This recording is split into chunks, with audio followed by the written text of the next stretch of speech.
Assalamualaikum warahmatullahi wabarakatuh. Alhamdulillah wassalatu wassalamu ala rasulillah nabiyina Muhammadin wa ala alihi wa ashabihi wa mawalah, amma ba'd. Saudaraku kaum muslimin yang dimuliakan Allah subhanahu wa ta'ala, kita lanjutkan mengambil pelajaran dari Nabi Nuh alaihi salam. Sekarang kita bahas yang kelima, yaitu Nabi Nuh bertawakal kepada Allah subhanahu wa ta'ala. Tawakal itu berserah diri kepada Allah sesudah kita berusaha semaksimal mungkin. Jadi, usaha dulu sebisa mungkin, hasilnya serahkan kepada Allah. Maka dalam konteks Nabi Nuh berdakwah, begitu juga. Dia berdakwah sebisa mungkin, semaksimal mungkin, hasilnya diserahkan kepada Allah subhanahu wa ta'ala. Di dalam surat Yunus, surat 10, ayat 71, Allah subhanahu wa ta'ala berfirman, "Watslu alaihim naba'a Nuhin, idh qala liqaumihi, ya qaumi in kana kabura alaikum maqami, wa tazkiri bi ayatillah fa'alallahi tawakkaltu fa'ajmi'u amrakum wa syuraka'akum summa la yakun amrukum alaikum ghummatan summa qdu ilayya wa la tunzirun." Dan bacakanlah kepada mereka berita penting tentang Nuh di waktu dia berkata kepada kaumnya, "Hai kaumku, jika terasa berat bagimu tinggal bersamaku dan peringatanku kepadamu dengan ayat-ayat Allah, maka kepada Allah lah aku bertawakal. Karena itu bulatkanlah keputusanmu dan kumpulkanlah sekutu-sekutumu untuk membinasakanku. Kemudian janganlah keputusanmu itu dirahasiakan, lalu lakukanlah terhadap diriku, dan jangan kamu memberi tangguh kepadaku." Ini sesuatu yang luar biasa. Kalau kalian sudah nggak suka kepadaku, nggak nyaman denganku, apalagi dengan ayat-ayat yang aku sampaikan, ya terserah kalian.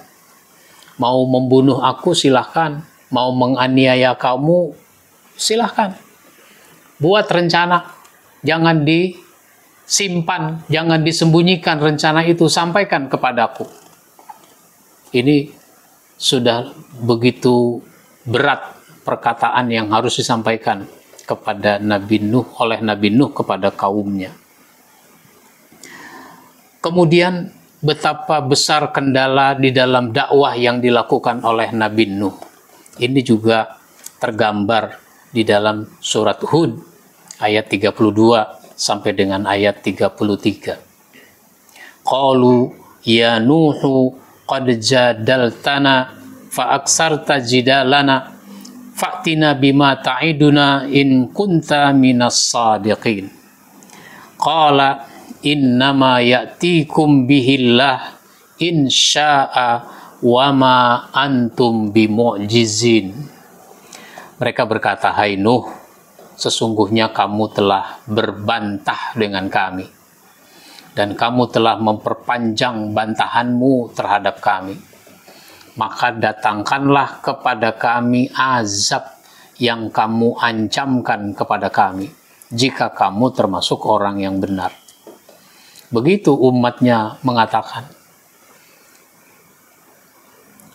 Nuh menjawab, "Hanyalah Allah yang akan mendatangkan azab itu kepadamu jika dia menghendaki, dan kamu sekali-kali tidak dapat melepaskan diri dari azab Allah itu." Ini adalah dialog berbantah-bantahan antara Nabi Nuh dengan umatnya.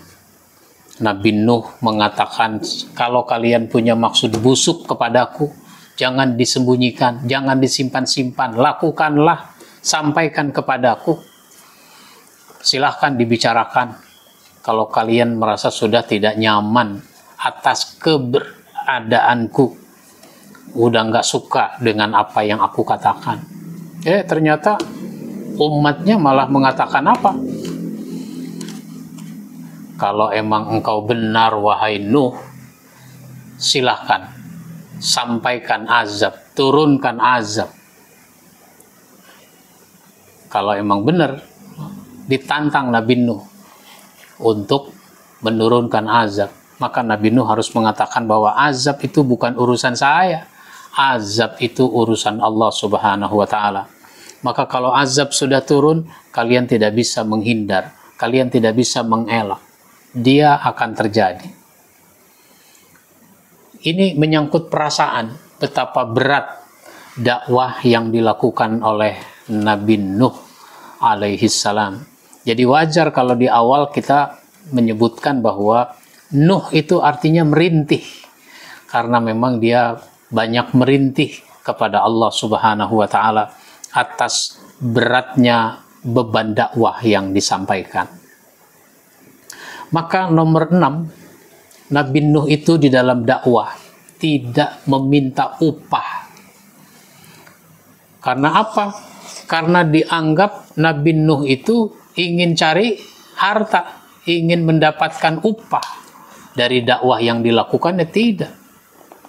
Maka dikatakan oleh Nabi Nuh di dalam surat 10, surat Yunus ayat 72, fa in tawallaitum fama sa'altukum min ajrin in ajriya illa 'alallah wa umirtu an akuna minal muslimin.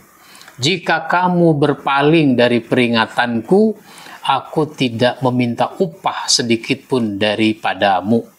Upahku tidak lain hanya dari Allah saja, dan aku disuruh supaya aku termasuk golongan yang berserah diri kepadanya. Jadi jangan dikira Nabi Nuh itu berdakwah mau mencari upah. Upah itu dari Allah Subhanahu wa Ta'ala. Lalu di dalam ayat lain surat Hud ayat 29 itu dikatakan, wa ya qaumi la as'alukum alaihi mala in ajriya illa 'alallah wa ma ana bitaridil ladzina amanu innahum mulaqu rabbihim walakinni arakum qauman tajhalun. Hai kaumku, aku tidak meminta harta kepada kamu sebagai upah dari seruanku. Upahku hanya dari Allah, dan aku sekali-kali tidak akan mengusir orang-orang yang telah beriman. Sesungguhnya mereka akan bertemu dengan Tuhannya, akan tetapi aku memandangmu satu kaum yang tidak mengetahui. Oleh karenanya mengambil hikmah dari sini, di dalam dakwah para da'i pun tidak boleh meminta upah. Dia dikasih boleh diterima, tidak jangan meminta. Apalagi menentukan tarif. Para da'i, siapapun dia, jangan suka menentukan tarif. Ditanya pun nggak usah dijawab. Pak Ustadz, kalau mengundang Ustadz, kami harus berinfak berapa, harus bayar berapa? Maka ini pertanyaan yang berat untuk dijawab. Itu urusan penyelenggara kegiatan, bukan urusan saya sebagai da'i. Urusan saya adalah bagaimana berdakwah dengan persiapan yang matang, berdakwah dengan sebaik-baiknya. Urusan kafalah, urusan bisyarah, urusan honor, itu bukan urusan si ustadz, bukan urusan si da'i, itu urusan penyelenggara. Maka jangan sampai para da'i mencoreng kemuliaan berdakwah dengan menentukan tarif. Kalau mau undang saya, harus bayar sekian, harus bayar sekian.